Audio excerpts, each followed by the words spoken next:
So thank you all brave souls for staying here. I have to say that I did not choose that title. Steve did. That was one mistake. And then don't believe anything he said about me, okay? That's my two most important things I wanted to say. I don't like this title because it's kind of depressing, right? I mean, so I prefer a more kind of optimistic title, you know, something like Assuring a Bright Future for Neuroscience, okay? That's kind of more optimistic. And of course, that immediately leads to a series of questions, and then they are, of course, is the present bright? And if not, what are the problems, and how can we fix them? And that's what we'll be talking about, okay? So before we start, I may have a disclaimer to make, and that's that the opinions I will voice are not official opinions of NIH, and as you will hear, I've got lots of opinions, okay? And we'll start with a story, and we'll come back to this story periodically throughout the talk. We'll visit it every now and then. And it's a sad story. It's a sad story because, first of all, it relates to ALS, and you all know it's a devastating disease. And it's a sad story, as you'll see as we go along, with what happened with it, okay? So you might all know that in the 1980s, it was discovered that a small fraction of ALS patients, familial ALS, have a gain of function in their superoxide dismutase 1 gene. Okay? And this allowed for the generation of a mouse model, which is known as the SOD1 mouse or SOD1 mouse model. And it was heavily used throughout the 90s and the first part of the 21st century to look for cures for ALS. Okay? And in 2002, there was a few interesting papers that came out in the same year claiming that minocycline can dramatically extend the lifespan of the SOD1 mouse. Now, because ALS is such a devastating disease, and because this was a dramatic result, NINDS decided to fund a clinical trial within 1 year. Okay? Now, Nina wasn't there, so she can't take responsibility. I wasn't there, so I can't take responsibility. Okay? Just to make that clear. So there's this clinical trial, 412 patients, treated for 9 months with minocycline. After 4 years, the results are published, and it is found that minocycline had absolutely no beneficial effect. Okay? So why am I telling you this? Mice are not humans. Humans are not mice. There's no reason to assume that if you have something that works in an animal model, it will necessarily translate to humans. If that was the case, we wouldn't have to do human clinical trials. Right? But there's a twist to the story. And the twist is that a year after the clinical trial was complete, a paper was published by the ALS Therapy Development Institute. It's a nonprofit that devotes itself to looking for cures for ALS. And in fact, it's kind of also a little bit of a sad story. The first author here, Scott, he was the president of this organization. He had ALS, and he died a year after the minocycline study was basically released, you know, from ALS. And I just always thought to myself, how depressing this must have been for him, okay? So this company devoted 4 to 5 years to very rigorously test more than 70 compounds in the SOD1 mouse model. And they did these studies so carefully and so rigorously that they could detect a statistically significant difference between females and males, which was known to be on the order of about 3 days. They could detect that in their studies. And they tested so many, you know, different compounds that look at the number of animals that they went through over these years, 18,000 mice, okay? Huge study. And what they found is they could find no beneficial effect for any one of these 70 compounds, many of which were reported to be efficacious, one of which was minocycline. Okay? So here we have an example where experiments are done carefully, okay? And they see no effect, but then we have those papers that were published that led to a clinical trial. So we have a situation here where results aren't reproducible, okay? Now this came out in a period where there's an avalanche of papers speaking about, problems with the quality of the research produced by the academic community. Okay, I'm just showing a small sample here. It talked about lack of transparency, talked about the quality of the work, and so on and so forth. Okay? Just to show you one example, this is a landmark paper which I think very highly of, and I'll tell you why it's a landmark paper. It was published by Bayer Healthcare, and in this paper, they described the results of efforts in the company to reproduce findings that were published by the academic community, okay, so that they can take it to the next step, okay? So every interesting result that came out, the first thing they did is, let's devote 6 months, a year, 2 years to try to see if we can get the same results, okay? 2/3 of the projects could not be reproduced. Okay? Now, why is this a landmark paper in my mind? Because it was the very first time that I'm aware of that pharma openly said, hey guys, you in the scientific community, we've got a problem with what you're producing. Okay? You could hear that in dark alleys, but I've never heard it openly said. Now, very shortly after that, a group in Amgen came out with studies on cancer, showing also the same kind of problem. Okay? So what we have here is a problem with reproducibility, right? We can't reproduce the results. Sadly, what happens in situations like this, things get distorted. Okay?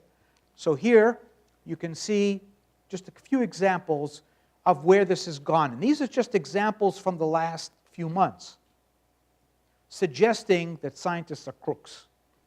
Okay? Suggesting that this is fraud. Okay, just look at this. We've got here, this came out in October, reproducibility of science, fraud, impact factor, and carelessness.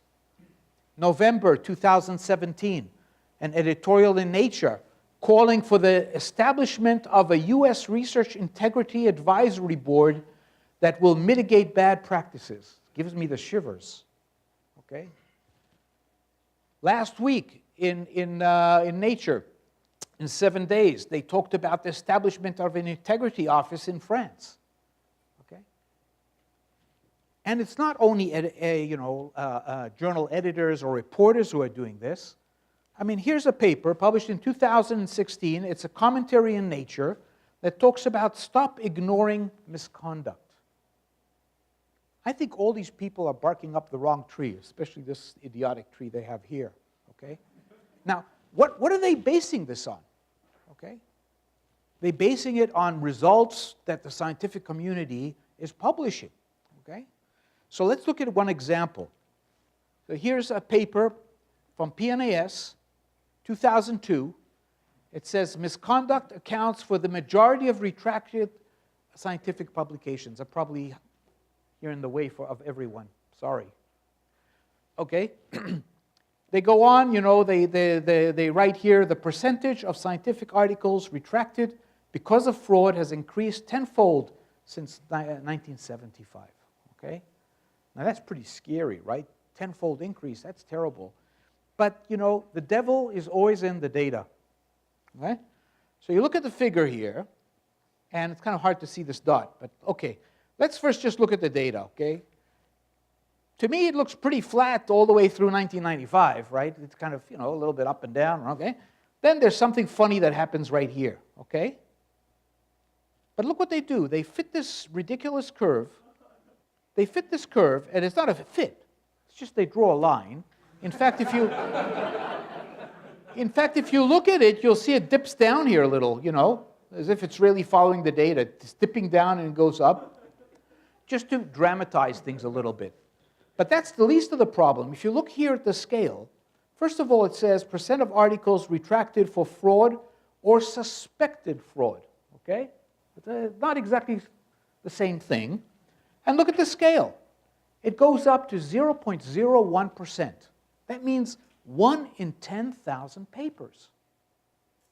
I'd be happy if 1 in 10,000 people would speed. Only 1 in 10,000 people, right? I mean, it's ridiculous. We have, this number is so small, 1 in 10,000 investigators who might be doing something wrong, I'd buy that any day, okay? Now, any case of improper behavior is unacceptable, okay? But it's to be expected. Okay, so if it's not fraud, what's going on? And there are many good reasons why results can't be reproduced. For one, you can imagine that someone's doing research at the cutting edge of science, okay? And we'll take, take an example. We'll take this technique called clarity. I don't know if you've heard of it. Developed by Karl Dizerov's group. And basically what you do is you take a mouse brain, you do some magic, you put it through different compounds and so on, and voila, it's gone, okay? Which kind of makes you wonder what was there in the first place. But anyway, it's transparent, okay? Now, that's really cool because now you can follow the tracks and see everything inside because you got rid of all the lipids. Now, people tried to reproduce this technique and they had a really hard time because it's at a cutting edge. They didn't have the technology. They didn't know how to do it.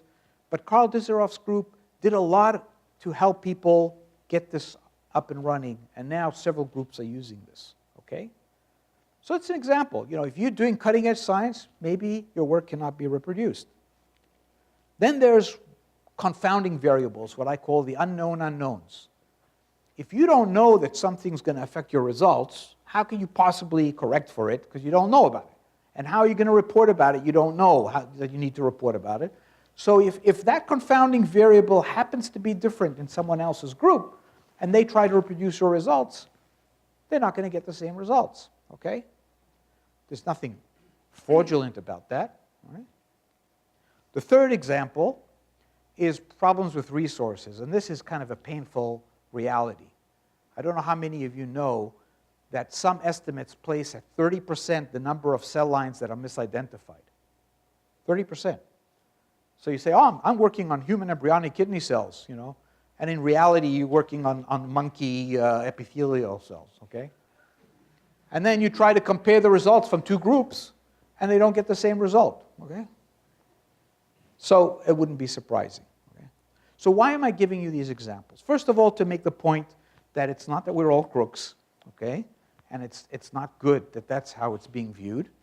But also because it's clear that in all these cases we would benefit from greater transparency in the reporting of how things were designed, conducted, and analyzed. Okay? Transparency is incredibly important. But I won't be talking about this anymore. I want to focus on two areas that I personally believe play an important role in this so-called reproducibility crisis. Okay? And they are human nature, or experimental bias, and chance and publication bias. Okay? So let's start with human nature. Abraham Lincoln, in the Cooper Union Address, said that human action can be modified to some extent, but human nature cannot be changed. Now that's a profound statement if you think about it. Because what it means is that we as humans, we have limitations, and we've got to do our best to mitigate their impact. Okay? Now I'm a foreigner. When I read the Cooper Union Address, I was completely blown away. I mean, you may have studied this at school, but if you haven't, I highly recommend to go back and read about it. Okay? Now, to read it, they say that it's actually, the most amazing speech he ever wrote. You can speak about the Gettysburg Address, but this is really a work of art. Now, Abraham Lincoln obviously was not talking about science, okay? In fact, he was talking about slavery. But long before Abraham Lincoln, Francis Bacon wrote the New Argonon in 1620, published it, and he said, once a man's understanding has settled on something, it draws everything else also to support and agree with it. I mean, you're the neurologists and neurosurgeons. So I would like to hear from you what understanding is and what it is, okay? Because I don't know, because it's kind of old English. But we have a pretty good idea what he meant, right? Much later, another scientist, a geologist actually, by the name of Thomas Chamberlain, suggested that whenever we do experiments, we need to test multiple hypotheses in parallel, not just a single one. And the reason is, when we come up with an hypothesis, we tend to fall in love with it. And when we fall in love with it, two things happen. We unconsciously exaggerate results or pay attention to results that support our hypothesis and overlook results that do not. Okay? And I'm paraphrasing in this complicated English. Okay? So we talked about all these people who are long gone. Let's take someone who's still among us, and that's the comedian Emo Phillips, who said, "I used to think that the brain was the most wonderful organ in my body. Then I realized who was telling me this." Okay? So what are they all telling us? They're telling us that we are prone to unconscious bias. Okay? That's what they're telling us. So let's look at an example. And Ivan, you have to be quiet now. Okay? Okay. So, I don't know how many of you have seen it. Have you seen this before? Anyone seen this before? It's a drawing, okay? The drawing shows us two tables. And I'm going to ask a really idiotic question, okay? I want to see a show of hands. Who thinks the table on the right is longer than the table on the left? May the record show that no hands came up. Okay. Who thinks the table on the left is longer than the table on the right? Show of hands. May the record show that most hands came up. Who doesn't think? There's always one hand that comes up, always, okay? Okay, so now let's examine what we just did, okay? So let's take that table on the left, and we'll cover it with a rectangle. And what we're going to do is slowly, we're going to move this over. And I'm doing it slowly so you can see that I'm not tricking you in any way. Nah, I'm tricking you, right? Okay, let's go back.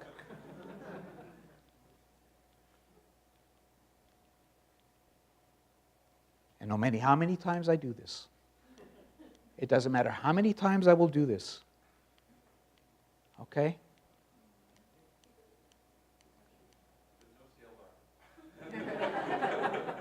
No matter how many times I do this, you'll look at this and you'll say the table on the left is longer. Okay? This is what I call optical bias. Okay? It's crazy. I mean, we look at it, we measured it. You can measure it home. You can go take this home and cut it out and put paper and so on. You'll see that they're the same. Okay? But our brain is telling us something different. Okay? Interestingly, I don't know how many of you have heard of Peter Medawar. He wrote this book about, how to start your lab or something like that. I forgot what the title is. Okay, it's a Nobel laureate. Look what he said. Every act of observation we make is biased. What we see or otherwise sense is a function of what we have seen or sensed in the past. Okay? It's not exactly our scenario of the tables. But when I think of those tables, I always ask myself, oh my God, all those who look at images in the brain.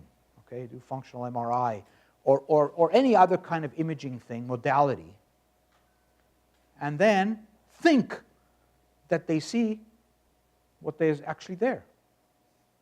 But maybe their brain is playing tricks on them. Okay? The danger in that is huge.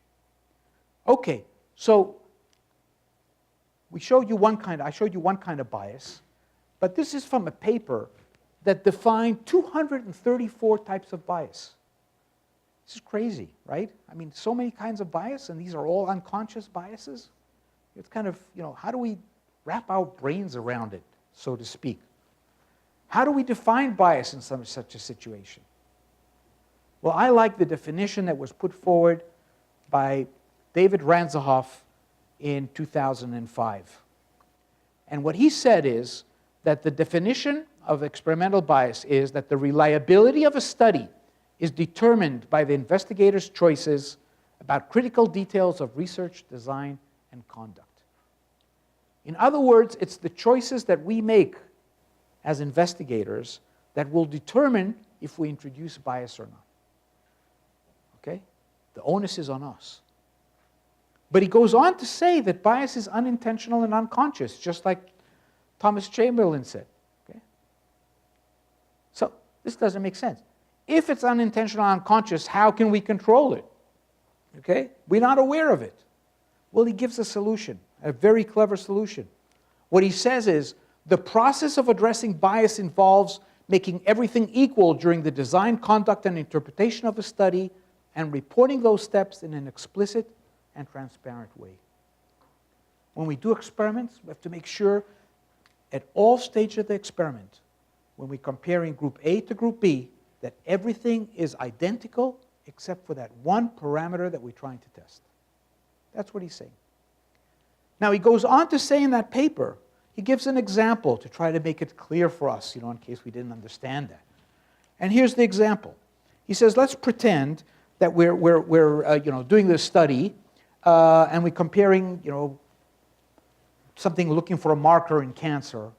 And we have one group 70 years old, and the other group is 35 years old, and or what do you have, 25 years old. And it so happens that whatever we find is actually because of age difference. That's a pretty stupid example, right? I mean, come on. We wouldn't do that, would we? Okay. So this paper is published in 2005. In 2006, there's this paper published, and I think it's, just look at this. They claim they have an accurate way to discriminate between patients with 3 types of solid tumors and controls without cancer. They have an accurate biomarker for detecting cancer. Now that's pretty amazing, okay? Now what do? They took blood, they isolated the proteins, they ran them on mass spec, and looked for differences between the comparison groups to see if there's a particular signature. Now, to their credit, they were very transparent, okay? So in the supplemental material, we see the following. So when you do these kind of tests, just like when you do large-scale GWAS studies these days, you always have to do one kind of group where you're trying to look for a signature, and then you have a second group where you try to confirm that that signature in fact is there, okay? So that's what they did. They have a training set, 32 patients, average age 66, a validation set, average age 67, all looks fine, okay? Until you look at the control group. The control group had an average age of 35. All right? Now, this is the least of the problems here, okay? We're talking about prostate cancer, and more than half of the controls are females. And at least when I went to school, I was told that females don't have a prostate, okay? Now think about this, okay? This is published in a reputable journal by a reputable group, cited more than 450 times, and it's outrageous, okay? So, okay, this wouldn't happen to us. We wouldn't do it, okay? So let's look at a more subtle example. Here's a study that looked at the effects of neuroserpin on neuronal differentiation in culture. I'm not a neuron and culture differentiation expert, but this is the treated group, this is the control group. There are arrows here suggesting differences and all that, okay? I don't question that, okay? They published this paper. A few months later, they retracted. To their credit, and I have high regards for this group. In the retraction, they explained exactly why they retracted it, and they then spent a lot of time trying to figure out what went wrong. And what they retracted it was because they realized that they did not do everything equal for the comparison groups. What was the difference? Neuroserpin was either expensive or in short supply or both. So what they did is when they would change the media of the cells, they used a small syringe and a filter to change the media. Media is cheap, it's dirt. So for the control group, they just filtered it in bulk. When they ended up, after the paper was published, doing the same for the neuroserpin, the effect went away. They scrambled for a year and a half and figured out that something was leaching out of the syringe and filter, leading to the effect. It had nothing to do with neuroserpin. Okay? And they published this in a paper to their credit, explaining everything and so on. Okay? I would not want to be in their shoes. But I can easily see how something like this could have happened to me. Could you see that? How easy it is to maybe overlook something like as simple as that? That can easily happen, okay? So you can see the dangers that can creep into these kind of studies. Okay, let's go back to our minocycline story. So to remind you, there were a few papers that said minocycline greatly increases the lifespan of the SOD1 mouse model. The first paper was published where? Huh? Where was it published? Anyone? Nature. It's published in Nature, of course. Okay. Yeah. Okay. So I purposely, disidentified everything. I'm not here to embarrass anyone. We're here to learn. So this is the key figure in the paper. What it shows is the age of the mice, and here's the probability of survival. These are survival plots. The dashed line are the control animals, the solid line are the treated animals, and it looks quite impressive, right? And they tell us, about which animals they used, when they started treatment, how they administered the drug, just like you're supposed to do, okay? Now, when you design an experiment like this where you're going to compare two groups with a sample, with treatment, what's the very first thing you need to do if you want to make everything equal? Thank you very much. Who said that? Randomized. Even if it's a piano. I remember the question. Yes, you got to randomize. Now, one has to be careful, okay? In a clinical trial, you have lots and lots of phase 3 clinical trial. You've got lots of patients, okay? You typically, if you're a neurosurgeon, it's a different story. But let's take a typical garden variety phase 3 clinical trial. You have lots of patients, okay? And if you just randomize, you'll probably be just fine. But when you have small sample sizes, which is typical for most of the kind of basic research and animal studies, okay, it's not enough just to blindly randomize, because there are certain things that you have to balance. For example, if there's a difference between females and males, if you don't balance the groups, then you're going to have a problem, okay? But the concept is randomization, okay? Look at the Nature paper. No mention whether they randomized or not. We have no idea, okay? Second paper, again, similar results. You can see here, again, the survival plots. The one on the left is the control. The other two are two different concentrations of minocycline. Looks impressive. No mention of randomization. Okay? Now, do we really need to randomize? What's the evidence for that? So in reality, I'm not aware of good preclinical studies that tested specifically the effects of randomization. A lot of times they confounded by other important variables, so I can't give you that example, but I can give you one from the clinical world. Here's a study conducted or published in 1983. What they did is they compared clinical trials that were randomized to trials that were not randomized, and you had almost a twofold greater probability of strongly favoring treatment if it was not randomized, suggesting that there's bias, right? Okay? Okay, let's look at another example. I like this example. This is a study published more than half a century ago, okay? And it involved 14 rodents in the form of rats and 39 Homo sapiens in the form of students. Now, this ratio seems a little odd, right? I mean, kind of, what's going on here? Well, when you realize that the experimental subjects are the students and not the rats, then everything kind of makes sense, okay? So this was part of a course in experimental psychology, and over a semester, the students were asked to train rats to do different tasks and to monitor how fast they learn, okay? And they were led to believe that there were two kinds of rats that they're going to be studying. They're going to be studying what were called bright rats. They were bred to be bright, and dull rats. Okay, that's a kind of, I guess, an old English to say stupid rats, okay? And before each experiment, they were told, today you're going to be studying a bright rat, today you'll be studying a dull rat, okay? And at the end of the experiment, they looked at the results, and what did they find? They found that the bright rats learn faster, okay? The only problem with this experiment was that these rats were taken in random from the cage. There's no such thing as bright and dull rats. They just randomly selected a rat and they called it bright or dull, But somehow the students who had really nothing to gain or lose, found that the bright rats learned faster. Now, the interesting thing is they repeated this 5 times throughout the semester, and every single time the bright rats learned faster. So much for reproducibility. Okay? If you introduce a problem, okay, it doesn't matter how many times you're going to repeat the experiment, you're going to have that same problem. Okay? So what was the problem here? I mean, it doesn't take a rocket scientist to figure out what they should have done. What should they have done?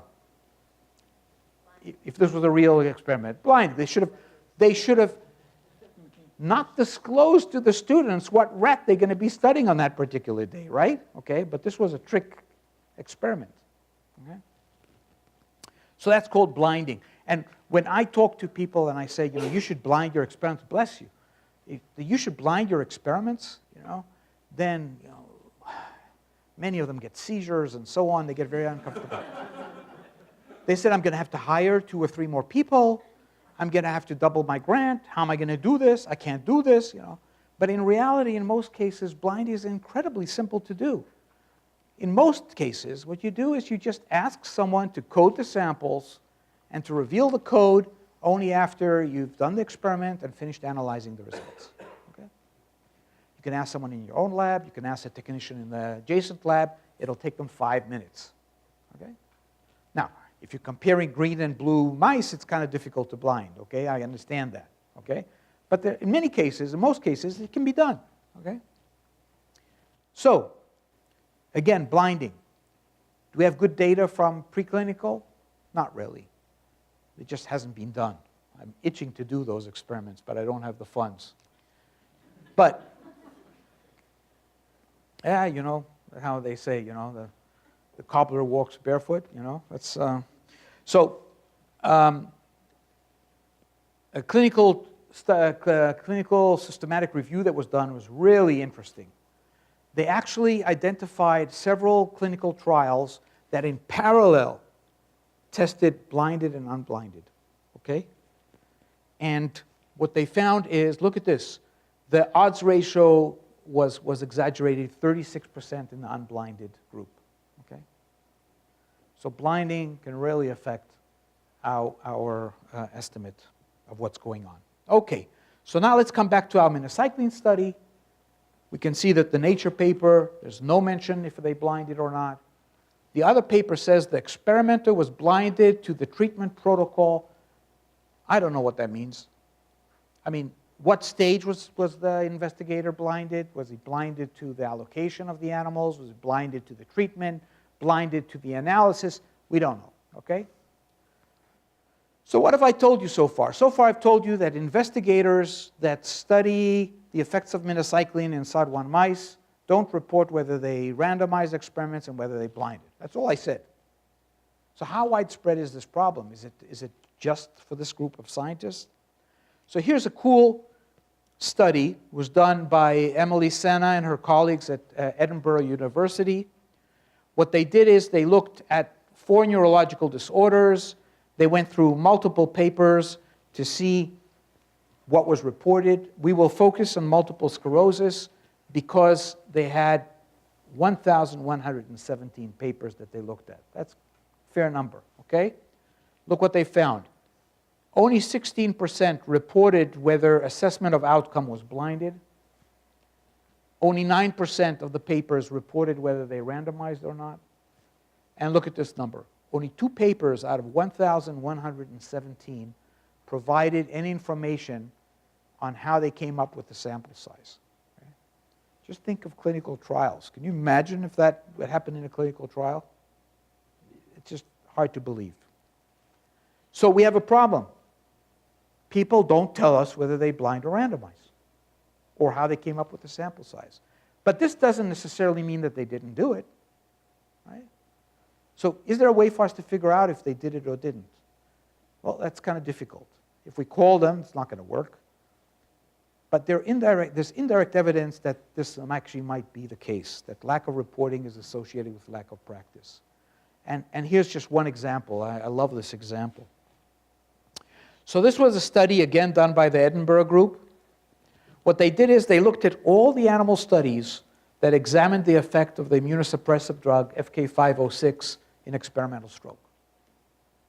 And for each of these studies, they went through them with, very carefully, and the question they asked is, was this a high-quality paper or not? And how did they define that? They said, did they report on blinding? Now, they didn't have to blind. If they just reported on it, that's a high quality because they actually, at least we know where we stand, okay?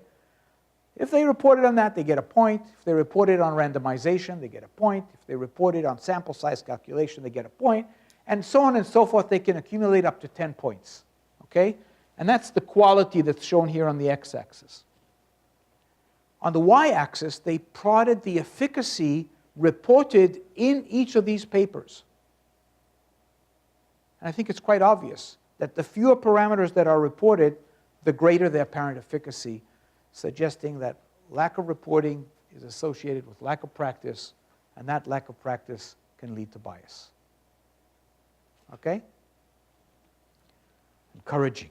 So, is this phenomena unique to neuroscience? Well, apparently not, and not surprisingly not. This is another cool study published in 2006 by Hakam and Rittermeyer. What they did in this study is they looked at 7 obscure journals listed here on the left, and they looked for what they called high-profile papers. How did they define high-impact papers? How did they define that? If they were cited at least 500 times each, not shabby, and also that they contributed to a human clinical trial, okay? And they all had to have animal studies in them because that's what they were really looking at, okay? And if you look at the data, you see that only 20% reported on blinding, only 12% reported on randomization. There were 76 total studies. When I read this paper, I got utterly depressed because 2 questions came to my mind. One is, how could the reviewers who reviewed these papers decide that they are worthy of publication in these obscure journals without knowing if the investigators took measures to minimize bias? And the second question is, how could all those who cited these papers, more than 500 times each, decide that they're worthy of citation without knowing if precautions were taken to minimize bias? Okay. So thinking about it long and hard, and I'm not the only one, many people thought about it, I'll give you 3 possible explanations. I mean, probably they all work together. I'll start with a cynical one, by chance. And that is the definition of peer review in Wikipedia. Peer review is the evaluation of work by one or more people of similar competence to the producer of the work. It sounds funny, but it's the reality. They are our peers. There's no reason to think that they are any better than us, that they know more than us, that they're more careful than us. Okay?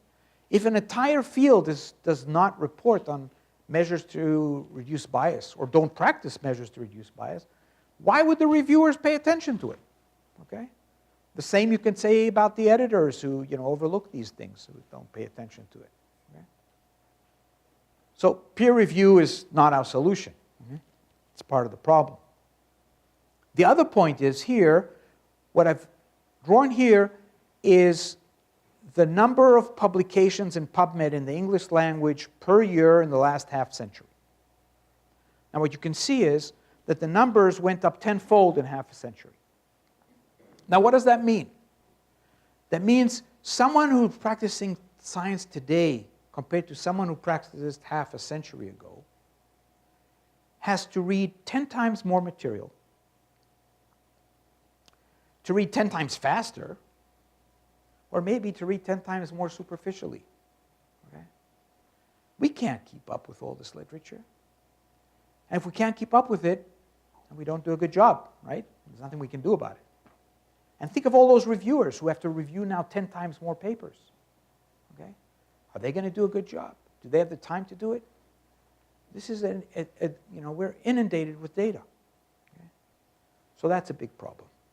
But what I believe is the biggest problem of all is what I call the vicious cycle of paper money. If you don't produce the papers, you don't get the money. Okay? If you want to get a grant, you've got to publish, and you have to publish more than one paper, and preferentially it should be in a high-profile journal. And if you want it to be in a high-profile journal, then it better be innovative, significant, exciting, you name it, okay? And you only have 4 years to do that before you have to come back in again, okay? And that holds true not only for getting grants, it holds true for tenure and promotion committees. I'm not here to depress you guys, okay? It's just reality, right? This is reality. And until you acknowledge reality, then you can't try to start solving problems, okay? That's my daughter being upset there, okay? So this is a problem, okay? So what happens? What happens is we rush studies to publication. Studies that would have benefited for a couple more controls. Maybe doing the experiments on the largest sample sizes. Maybe doing a couple more experiments to try to disprove the hypothesis. We don't have the time for that. We rush the studies in, okay? And as a result, we end up with papers like the minocycline studies, okay? So that's not good. But this vicious cycle leads to another big problem, and that is publication bias. Right? So what is publication bias? We all learned at school that we start with a research question, we then put together an hypothesis, and we design experiments to test our hypothesis, okay? And if we don't listen to Thomas Chamberlain, then we have just one hypothesis that we like and we fall in love with, okay? And then one of two things can happen. We do the experiments, or rather we tell the students to do the experiments, and if the results support the experiments, we like it, we're proud of ourselves, and we'll do our best to publish the results, okay? But there's another possibility. The other possibility is that the results don't support our hypothesis, okay? That's not very fun. And then we have to make a decision. We can say, well, I can modify the hypothesis. It's questionable if that's, okay to do. I mean, it depends under what conditions. But you can say, well, I was wrong. I have a completely new idea how to do this, and you pursue this project. But more often than not, you just say, you lose interest. You say, well, this was, not a good idea. The results don't support it. What am I going to do with these results? I'm not going to publish them. I file them away, okay? I forget about them. It's known as the file drawer problem, okay? So how big is the file drawer problem? Well, there are lots of estimates, and there are all kinds of models and so on. And I'm an empirical person. I don't like, just all these theoretical things. So look at this result. In this study, they looked at 525 unique publications, again, in the stroke field, and they found that only 10 of those 525 publications did not report a positive effect on infarct volume. Now think about it. Isn't that amazing? Aren't we an amazing species, 98% of the time when we come up with an hypothesis, our hypothesis is correct. Huh? Isn't that what it's telling us? Huh? Of course, the odds should be probably exactly the opposite, right? It's telling us that there's a mountain of data which never sees the light of day. Okay? Now, if you take this publication bias and you combine it with the element of chance, you have a perfect recipe for poor reproducibility. And to understand this concept, we have to come back to our minocycline story. So to remind you, the ALS Therapy Development Institute did this study where they studied many, many animals and looked at more than 70 compounds, et cetera, et cetera. Well, because they studied so many animals, right, they got a lot of information, okay? And in this paper, they concluded that the majority of published effects are most likely measurements of noise in the distribution of survival means as opposed to actual drug effect. I don't know what that means. I think what it means is a polite American way of saying that the results were due to chance. Okay? That's really what they say. Now, it's pretty audacious to say that, and you better have a good reason to say it, and they did. They had a really good reason. They did a really, really cool experiment. They had so many experiments that they did that they had more than 2,200 SOD1 mice that served as controls. They lived out their lives in the cages, as happy as a SOD1 mouse can. And they knew everything about them. They knew when they were born and when they died, what their sex was, what their, not their orientation, but they knew that their sex, they knew what litter they came from, they knew how many copies of the transgene they have, they knew even why what the cause of death was. And they put all this information into a database. And then they could do a really cool in silico experiment. They randomly selected animals from this database and they put them in two groups. And it's not random because we talked about balancing the groups, okay? But they randomly made sure that they are balanced. And they asked, what is the probability of seeing a statistically significant difference in the life expectancy between these two groups? And they defined that as 5% difference, okay? Now, to remind you, the difference between females and males is less than those 5%, okay? So 5% is quite a lot, okay? And because it's an in silico experiment, they could do this tens of thousands of times, Doesn't take a postdoc too long to do that.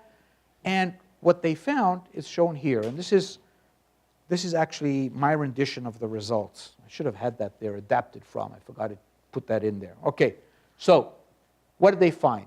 What you see here is the number of mice per group, and this is misleading results, or the percent of noise, okay? If you have 4 animals per group, you have 30% probability of seeing a statistically significant difference result between the two groups, which has to be by chance because these are all control animals, okay? Now you'll say, who does 4 animals per group? It's ridiculous, right? Do you remember those 7 obscure journals with the 76 publications? 5 of those 76 publications didn't provide any information on sample size. We have no idea. And half of the remaining had 5 or less animals per group. Okay? Just to put things in perspective. Okay. Now, I'm going to jump for a second here, and then I'll come back to here. So if they suggested that if you want to really reduce the chance of getting a chance observation, you should have 24 animals per group, 12 of each sex. Okay? Now, this is true for SOD1 mice. I'm not claiming that everything you do has to be the same. Okay? I'm just saying that for what they found, that if you do experiments on SOD1 mice, that's what you need to do if you want to really reduce the chances of getting a false positive. It depends on effect size, and it depends on variability. And this is based on variability, just the variability, okay? Now, if you have 10 animals per group, you have 1 in 10 chance of seeing a false positive. So you might say, well, getting the right answer 9 out of 10 times is pretty good, right? I mean, if those were my odds in winning the lottery, I would certainly go out and buy a ticket, okay? But let's think now about publication bias. Let's pretend that 10 groups looked at the effect of minocycline on the SOD1 mouse model. 9 groups didn't see an effect. What did they do with the results? They filed them away. Not interesting. I tried it. It didn't work. Not interesting. 1 group, by chance, sees an effect of minocycline on the SOD1 mice. What do? They publish it in Nature. Okay? So you can see how the element of publication bias and chance can lead to unreproducible results. Okay? So let's come back to our experiments. Nature paper. They used 10 animals per group. No mention about the sex. And we know that there's a difference in the life expectancy between males and females. So if they didn't account for that and didn't adjust for that, we'd have a problem, right? They could potentially have a difference just because of that. The second group used 7 females per group. Okay? So you can see these numbers are small. Now, because we know that the ALS Therapy Development Institute did these experiments extremely carefully, I think we can conclude from everything I showed you that the results with minocycline were due either to chance or to bias or to both. Okay? But in either case, I don't think a clinical trial should have started. Okay. Oh, that was encouraging. Let's come back to this encouraging issue. There's one important aspect of this vicious cycle that I want to mention, and that is because you want to get into high-profile journals, it blurs the distinction between hypothesis-generating experiments or hypothesis-testing experiments. Or in other words, exploratory versus confirmatory studies.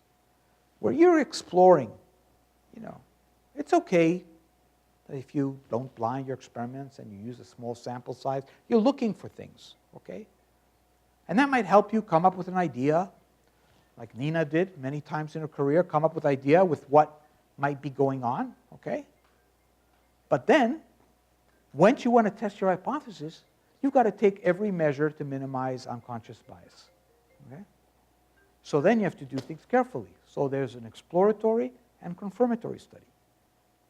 And I urge you all to look at this paper. It's called On Confirmatory versus Exploratory Research, okay? And it's interesting they say here, you've got to tell us whether it's exploratory or confirmatory, because it's important for the readers and reviewers to evaluate the study. If we don't have that information, how are we going to do it? Okay? Bless you. Okay. So if we come back to our story with minocycline, you can see here in the Nature paper, they say, here we report that minocycline delays disease onset and extends survival in ALS mice. This is not a confirmatory study by any measure, okay? But yet they have this statement. The second statement is even stronger. Minocycline offers a significant and important protection in a transgenic mice model of familial ALS. This is a far cry from what our great-grandfather said. Ramon y Cajal wrote in his book, Advice for a Young Investigator, when monographs are read, particular attention should be focused on two important things: research methods used by the author in his work and problems that remain unsolved. Okay? That's very different from what we've been reading. Okay, so what can we do about it? Okay. Clearly, we have to improve transparency. There's no question about it. That's, the evidence is out there. Everyone knows it. Okay. So how do you increase transparency? Well, one important way is to improve review of manuscripts and grants. Okay, review is key. So when I got involved in this whole business, I said, well, I'm not going to change NIH. It's, even though I'm in NIH, it's very difficult to do. Maybe I can change Nature, Science, Cell. Maybe that'll work. Okay. So we organized a workshop, and we invited to this workshop editors, funders, reviewers, investigators for a day and a half of discussions of how we improve transparency.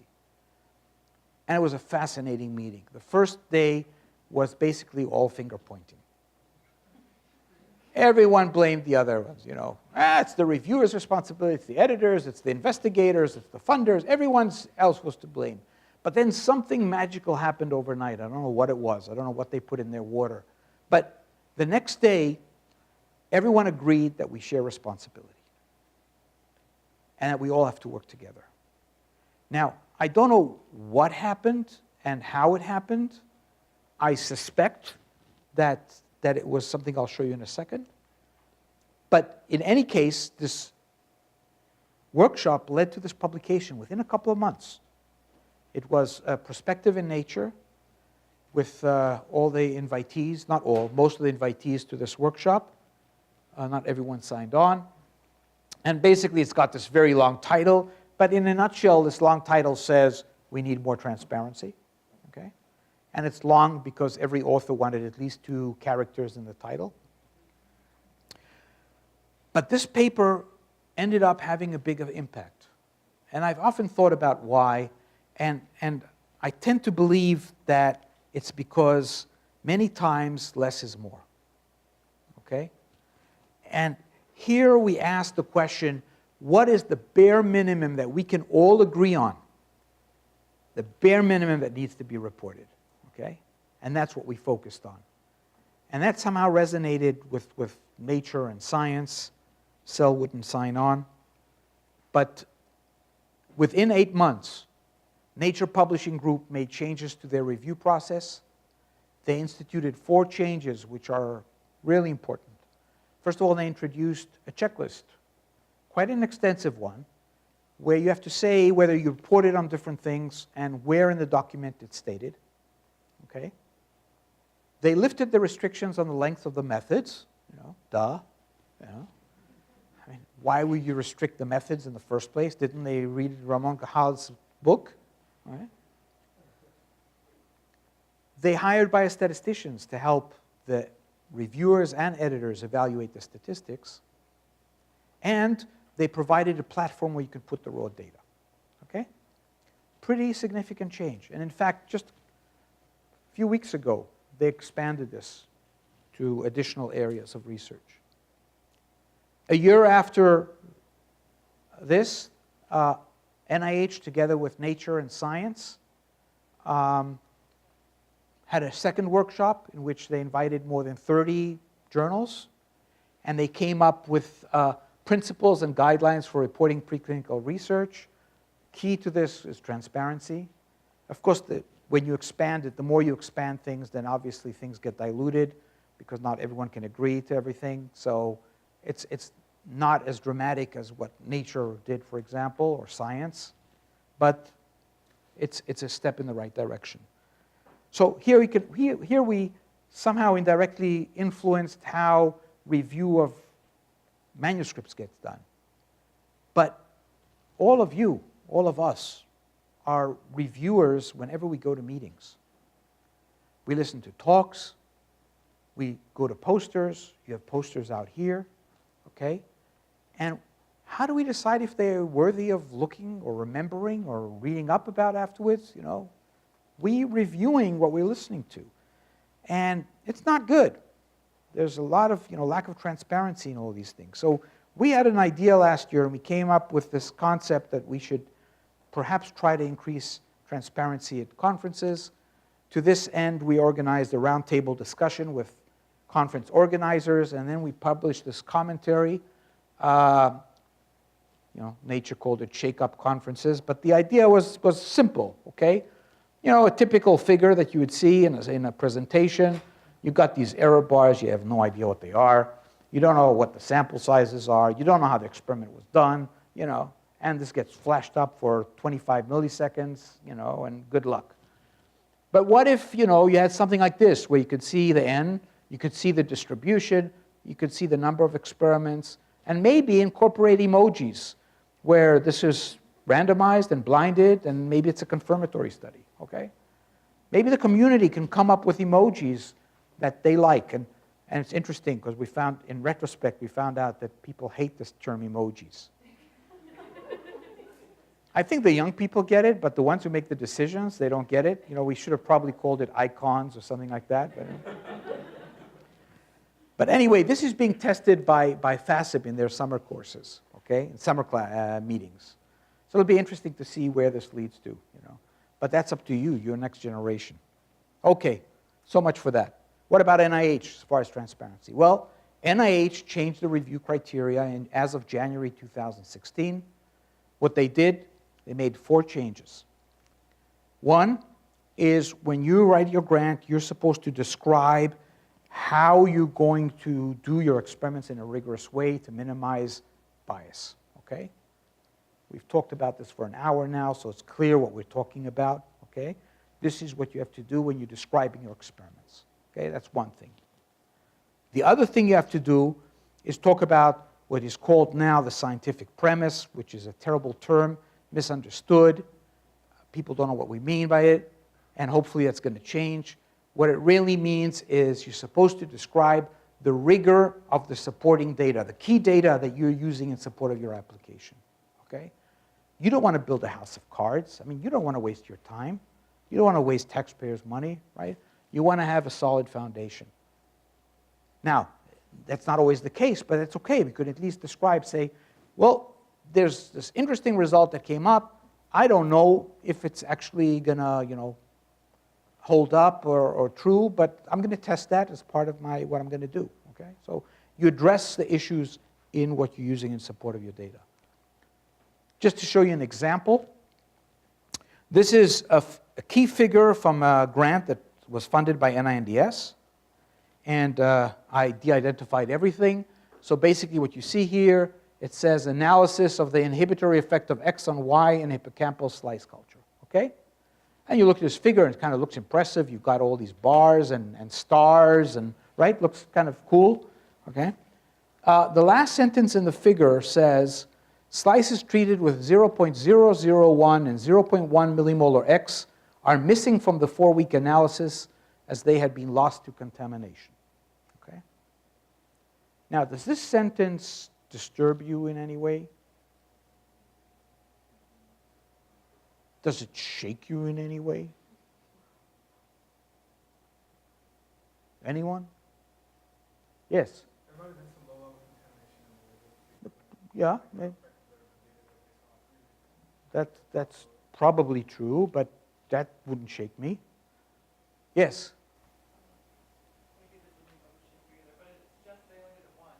Thank you. I'm shaking. Okay?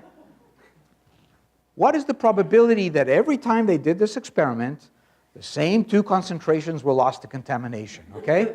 Right? That's a very good answer. Okay? In other words, what are we looking at? We're looking at technical replicates. This was probably done once. And those error bars are just technical replicates. They had probably 3 plates in the same experiment. And those stars are meaningless. Okay? Reviewers didn't catch this. Okay? So it just shows you how careful one has to be in evaluating your previous work. Okay. The other thing that NIH did was to request that you fill out this form. It's not scorable, on authentication of p-biological variables. We talked about problems with cell cultures, antibodies. There was just a paper that came out a couple of weeks ago about probes, how bad they are. So we have problems with resources. One has to come up with a plan how one's going to authenticate them. Finally, biological variables such as sex. Incredibly important issue. I don't think it should have been lumped in together with rigor because it's not about rigor, it's about doing proper science. Okay? I can tell you that since this was implemented, I hear from many investigators who say, wow, we're finding differences. Okay? And of course, if you're thinking about the clinic and treating people afterwards, if you develop something that might only be good for females or only good for males, that's a lost opportunity. All right? Okay. Almost done. Unconscious bias, which stems from we're not training people properly. Clearly, what we have to do is improve training and through education. NIH is supporting projects to try to develop such material. I don't think it's enough, but that can be changed. Increasing awareness. That's one of the reasons I'm so happy to be here, because every time I speak, I hopefully am influencing at least 1 or 2 of you. Okay, so that's kind of important. Finally, publication bias and the element of chance. That's a difficult nut to crack, okay, because it requires changing the culture, okay? We have to stop focusing on the glitter and focusing more on rigor. And that's difficult to achieve. I believe I have ideas how to do that, but everything takes time, okay? Just to show you where I think we should be, and that's the great Richard Feynman, the physicist, who said if you're doing an experiment, you should report everything you think might make it invalid, not only what you think is right about it. Details that can throw doubt on your interpretation must be given if you know them. You must do the best you can if you know anything at all wrong or possibly wrong to explain it. Good luck doing that in this culture, okay? But that's where we have to strive to go to, okay? So, final take-home message. We're all prone to bias. Okay? That's the reality. We're told by great people that are long dead. We're all prone to bias. And because of that, we have to critically assess results in publications. Assess our results and assess publications of others. Okay? Results of others. Not to take them face value, not to look where they published. It's not important. It's what they contain. Rigorously design, execute, and analyze experiments, taking care of unconscious bias. Plan experiments to disprove your hypothesis, not to prove it right, which unfortunately that's kind of what most science is these days. And last but not least, favor large effects. And I could go on for another hour talking about what these last three words mean, and we can't do that, obviously. So I'll just end with one anecdote that you can sleep on tonight. The odds of winning the Mega Million jackpot is 1 in 302 million and change. Yet many people believe they will win the lottery, and some people do. The odds of being struck by lightning in a given year in the United States is 1 in 700,000, okay? Yet many people are terrified of lightning, and some people do get struck by lightning. Yet, we as scientists think that odds of 1 in 20 are highly unlikely to happen by chance. Thank you for your attention. I'll be happy to start a discussion.